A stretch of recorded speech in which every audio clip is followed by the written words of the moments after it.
محدث امام محمد ناصر الدین البانی رحمہ اللہ کی نشانیوں میں سے ایک نشانی تھے، اور ان کی اس سلسلے میں بہت زیادہ خدمات ہیں۔ سب سے پہلے یہ بات میں واضح کرتا چلا جاؤں کہ جب البانیہ سے ان کے والد ماجد نے ہجرت کی اور دمشق جا کے انہوں نے اپنا مسکن بنایا، تو وہاں شیخ رحمہ اللہ جو ابتدائی مدارس میں تعلیم ہوتی ہے انہوں نے باقاعدہ حاصل کی، اور پھر ان کے والد چونکہ خود ایک عالم دین تھے، اگرچہ حنفی مسلک کے ساتھ تعلق تھے، لیکن انہوں نے اس کو اتنا بہتر نہ سمجھا، تو ایک خود نصاب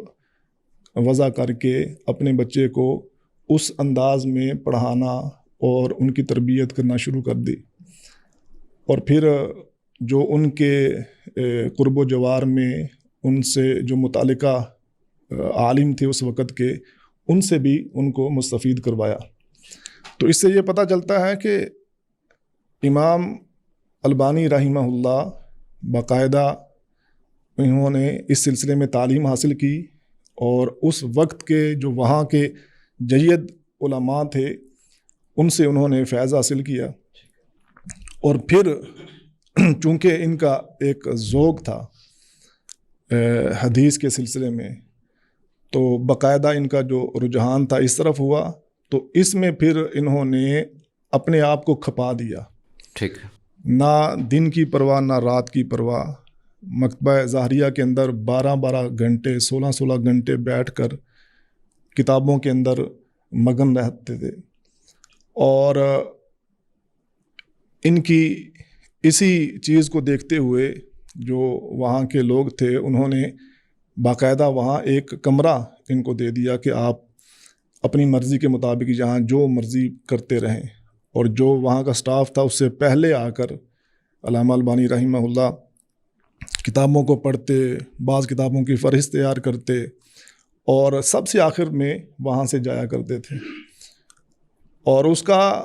نتیجہ آج ہمیں یہ نظر آتا ہے کہ علامہ البانی رحمہ اللہ کی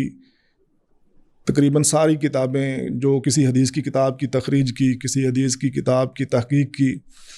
یا کسی کتاب پر تعلیق لکھی، وہ تقریباً 120 سے زیادہ ہیں کتابیں، اور ان میں جو سر فہرست ہیں وہ الصحیحہ اور الضعیفہ کا جو مجموعہ ہے وہ ہے۔ بالکل ٹھیک ہے۔ تقریباً 20 جلدوں میں الضعیفہ اب چھپ چکا ہے، اور 11 جلدوں میں صحیحہ، اور اس میں بھی کچھ ایسی جلدیں ہیں جن میں ایک میں 2 جلدیں بھی شامل کر دی گئی ہیں۔ تو کیا شیخ البانی رحمہ اللہ نے پورے ذخیرہ حدیث سے ساری چھانٹ دی ہیں؟ جو ضعیف تھیں وہ الگ کر دی، جو صحیح تھی وہ ساری الگ کر دی ہیں؟ اپنی استطاعت کے مطابق اور اپنی کوشش کے مطابق، اور یہی ان کا بہت بڑا منہج بھی تھا اور پروگرام بھی تھا، امتیاز بھی کہہ لیں، اور اس سلسلے میں انہوں نے باقاعدہ لوگوں کو نصیحت بھی کی۔ انہوں نے صحیح الجامع کے مقدمہ میں کہا کہ کوئی مشرق کا رہنے والا ہے یا مغرب کا رہنے والا ہے، میں سب کو یہ اپنے بھائیوں کو نصیحت کرتا ہوں کہ ضعیف روایات سے کلی طور پر آپ دور ہو جائیں، اور جو صحیح احادیث ہیں ان کو آپ اختیار کریں، اور اس سے یہ ہوگا کہ نبی کریم صلی اللہ علیہ وسلم پر کسی قسم کا جو بہتان ہے یا جو جھوٹ کی نسبت ہے وہ نہیں ہوگی۔ تو آپ یوں سمجھیں کہ وہ اس سلسلے میں ایک علم بردار کی حیثیت سے، سپہ سالار کی حیثیت سے، اور ان سے پہلے اگرچہ علماء کے نام تو بہت زیادہ تھے، جیسے علامہ احمد شاکر رحمہ اللہ، علامہ عبد الرحمن یمانی رحمہ اللہ، دیگر ایسے بڑے بڑے نام تھے، لیکن جو اللہ وحدہ لا شریک نے شہرت اور اس سلسلے میں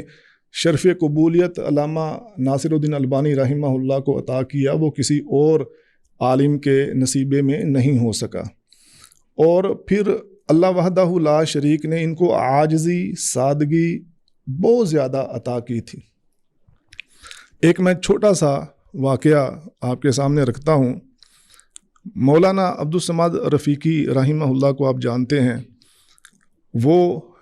اپنے ایک مضمون میں جو انہوں نے ہمیں محدث الاثر نمبر کے لیے خاص طور پہ دیا تھا، اس میں لکھتے ہیں کہ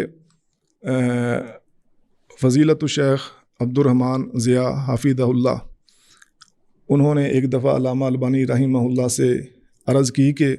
آپ نے ایک کتاب میں سنن نسائی کا حوالہ دیا ہے، جبکہ میں نے تلاش کیا مجھے وہ حوالہ نہیں ملا۔ تو علامہ البانی رحمہ اللہ کہنے لگے آپ نے فلاں نسخہ دیکھا ہے؟ میں نے کہا جی دیکھا ہے۔ تو پھر آپ نے فرمایا کہ جب تک آپ کو کوئی معتبر حوالہ نہ مل جائے تب تک آپ اس کو آگے بیان مت کیجیے گا۔ اب یہاں ان کی شفقت بھی دیکھیے